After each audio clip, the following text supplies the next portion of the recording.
গোটা বাংলা জুড়ে শুরু হচ্ছে ভোটার ভেরিফিকেশন প্রক্রিয়া অর্থাৎ এসআইআর। ইতিমধ্যেই নতুন করে নির্দেশ দিল নির্বাচন কমিশন। তো বন্ধুরা, নির্বাচন কমিশনারের তরফ থেকে কি নির্দেশ দেওয়া হয়েছে আজকের এই ভিডিওটিতে আপনাদেরকে এই বিষয়ে একদম ডিটেলসেই জানিয়ে দেব। তো অবশ্যই ভিডিওটিতে আপনারা প্রত্যেকেই প্রথম থেকেই শেষ পর্যন্ত সঙ্গে থাকবেন। পশ্চিমবঙ্গে নির্বাচন কমিশনের নির্দেশ শুরু হতে চলেছে এক গুরুত্বপূর্ণ প্রক্রিয়া, যা আগামী দিনের নির্বাচন প্রস্তুতির সঙ্গে সরাসরি যুক্ত। রাজ্যের মুখ্য নির্বাচন আধিকারিক সিইও মনোজ আগরওয়াল রাজ্যের প্রশাসনকে জরুরি ভিত্তিতে পদক্ষেপ নেওয়ার নির্দেশ দিয়েছে। এরপর থেকেই রাজনৈতিক মহলে এই প্রক্রিয়া নিয়ে জল্পনা কিন্তু শুরু হয়েছে। এসআইআর হলো মূলত স্পেশাল ইন্টেন্সিভ রিভিশন অর্থাৎ ভোটার তালিকার সংশোধনের এক বিশেষ প্রক্রিয়া। এই প্রক্রিয়ায় নির্বাচন কমিশন ইসিআই ভোটার তালিকায় নতুন করে সাজানোর কাজ করছে। এই কাজের জন্য ইআরও ও এইআরওদের পাশাপাশি বুথ লেভেল অফিসারদের বিএলওদের শূন্যপদ দ্রুত পূরণ করার নির্দেশও কিন্তু দেওয়া হয়েছে। কমিশনের কড়া নির্দেশিকা দেখুন, কমিশন এখানে কি নির্দেশিকা দিয়েছে। রাজ্যের প্রতিটি জেলাশাসক এবং জেলা নির্বাচনী আধিকারিককে দ্রুততার সঙ্গে এই শূন্যপদগুলো পূরণ করতে বলা হয়েছে। নির্দেশনা অনুযায়ী আগামী 24 ঘন্টার মধ্যেই সমস্ত শূন্যপদ পূরণ করার লক্ষ্য স্থির করেছে কমিশন। কমিশনের উচ্চপদস্থ কর্মকর্তারা বলেছেন, এই প্রক্রিয়ায় আসন্ন নির্বাচনের প্রস্তুতি হিসাবে শুরু হতে চলেছে। বুথ সংখ্যার বড় বদল দেখুন এখানে কি বলেছে। রাজ্যে বর্তমান প্রায় 80,000 ভোট কেন্দ্র কিন্তু রয়েছে, পরিষ্কার দেখতে পাচ্ছেন। কমিশনের নতুন পরিকল্পনা অনুযায়ী এই সংখ্যা বাড়িয়ে 95,000 বেশি করা হবে। এর জন্য অতিরিক্ত সংখ্যক বিএলও কিন্তু নিয়োগের কাজ শুরু হয়েছে। শুধু বিএলও নয়, এইআরও ইআরও এই সমস্ত কিছু নিয়োগ কিন্তু করা হবে। কারা এই পদে নিয়োগ পাচ্ছেন দেখুন এখানে কি বলেছে। জেলা শাসকদের পাঠানো নির্দেশিকায় বলা হয়েছে, ইআরও পদে কমপক্ষে ডেপুটি ম্যাজিস্ট্রেট পর্যায়ের অফিসারদের নিয়োগ করা হবে।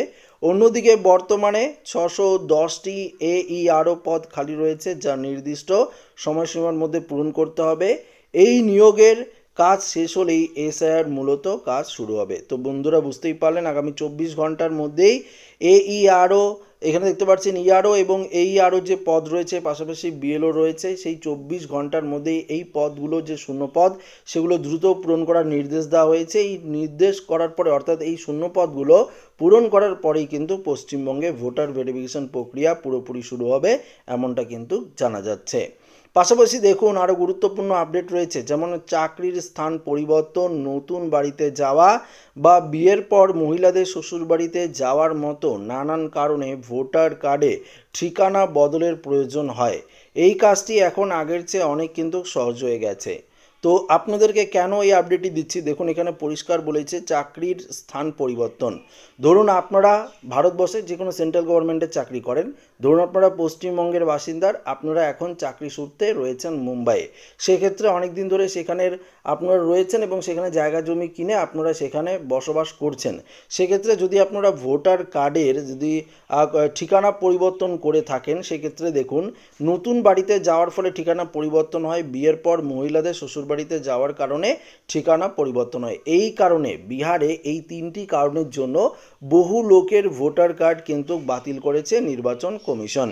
তো এই কারণে যদি আপনার ভোটার কার্ড বাতিল না হয়, তার জন্য কিছু গুরুত্বপূর্ণ আপডেট রয়েছে। দেখুন কি বলেছে, ভোটার কার্ডের ঠিকানা বদলানোর জন্য অনলাইন ও অফলাইন দুটি পদ্ধতি ব্যবহার করা যায়। তবে যদি প্রয়োজনীয় নথি আপনার কাছে থাকে তাহলে অনলাইনে কাজটি করা সহজ। অফলাইনে আবেদন করতে চাইলে আপনাকে নিকটবর্তী বিএলও অর্থাৎ বুথ লেভেল অফিসারের কাছে যেতে হবে। সেখানে গিয়ে সংশ্লিষ্ট ফর্ম পূরণ করে নতুন ঠিকানার প্রমাণপত্র কিন্তু জমা দিতে হবে।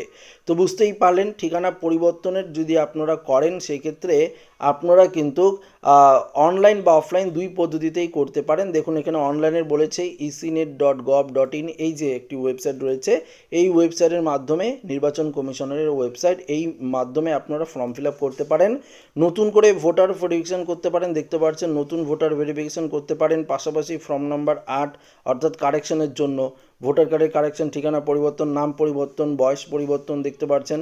সমস্ত কিছু কারেকশনের জন্য আপনারা ফর্ম নাম্বার 8ও কিন্তু ফিল আপ করতে পারেন। তো এখানে যেহেতু ঠিকানার কথা বলা হয়েছে, ঠিকানা পরিবর্তন অর্থাৎ যারা মেয়েরা রয়েছে বাবার বাড়ি থেকে স্বামীর বাড়িতে আসে ঠিকানা পরিবর্তন হয়, এই কারণে বহু মহিলার ভোটার কার্ড বিহারে বাতিল হয়েছে। যারা ঠিকানা পরিবর্তন করেছেন, চাকরি সূত্রে অন্য জায়গায় গিয়েছেন, সেই কারণেও কিন্তু বহু লোকের ভোটার ভেরিফিকেশনের সময় ভোটার কার্ড কিন্তু বাতিল করেছে নির্বাচন কমিশন।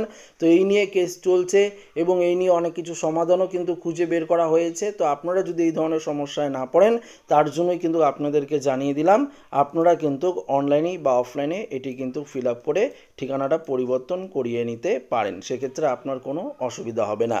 আরেকটি কথা আপনাদের জানিয়ে দিই, আপনারা পশ্চিমবঙ্গে যদি অনেক দিন ধরে বসবাস করে থাকেন বা পশ্চিমবঙ্গে আপনার বাবা মার নাম যদি 2002 সালে থেকে থাকে, আপনারা বিভিন্ন রাজ্যে কাজের সূত্রে যদি বসবাস করে থাকেন, সেক্ষেত্রে আপনার কোনো সমস্যা হবে না ভোটার ভেরিফিকেশনের ক্ষেত্রে। সেটা কিন্তু পরিষ্কার নির্বাচন কমিশন জানিয়ে দিয়েছে। তো আশা রাখবো ভিডিওটি প্রত্যেকের ভালো লেগেছে। ভিডিওটি ভালো লাগলে লাইক করবেন, বন্ধুদের সাথে শেয়ার করবেন, নতুন হয়ে থাকলে চ্যানেলটিকে সাবস্ক্রাইব করে নেবেন। ধন্যবাদ।